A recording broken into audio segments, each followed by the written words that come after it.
Joy Gina here.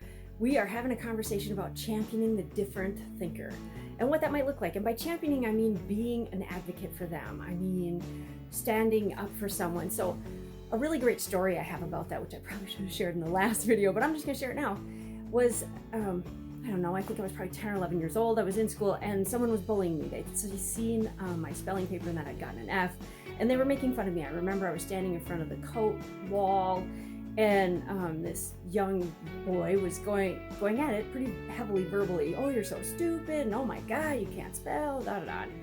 And I was trying to defend myself. I was saying, no, I'm not, and yes, I have a hard time spelling, and anyways, and I was probably pretty close to tears, knowing me, getting tired of fighting. And one of my fellow classmates actually was walking by, and he said to him, "Hey, stupid. So what if she struggles with spelling? She always has. But did you know she's a really good singer?" And the kid looked at me that was bullying me, and he goes, "You can sing?" And I'm like, "Yeah, I've won little talent show things and stuff." And he's like, "Oh, well, sing me a song." And so there in the moment, I thought of a song he would like that I knew, and I sang in the song, and he's like, "You're a really good singer." And he never bullied me again. And I share that story because that's about advocacy.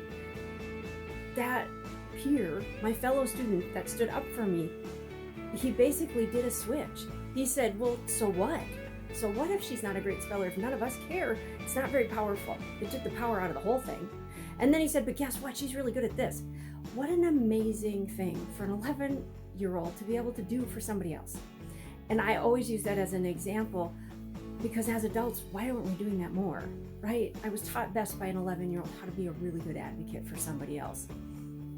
So number 2 on our items of the advocacy is learning more about the different thinking that somebody's presented. If they've told you that they have ADHD, okay, what type of ADHD? Learn a little bit more about it. Feel comfortable to ask, do a little research online, become an explorer. If you are the boss of someone who's disclosed that they have ADHD and they're looking for some accommodations or some support on that, do some exploring, ask some more questions, figure out how to make this a win-win for everybody, and figuring out what their strengths are, and then highlighting those and focusing things in that direction. You'll have incredible outcomes from that. But what I have noticed, if you want to hyper focus on the deficits, I've had some clients come to me when their companies were in the middle of hyper focusing on their deficits. You can do that.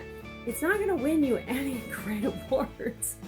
It's really going to burn a variety of bridges, on top of the fact leave you open for some liability and some other things. So it's not your best recourse. I highly recommend number 2 on my list, which is learn some more about what we're talking about. Thanks, I'm Joy Gina, International Neurodiversity Coach for dyslexic and ADHD adults. Bye now.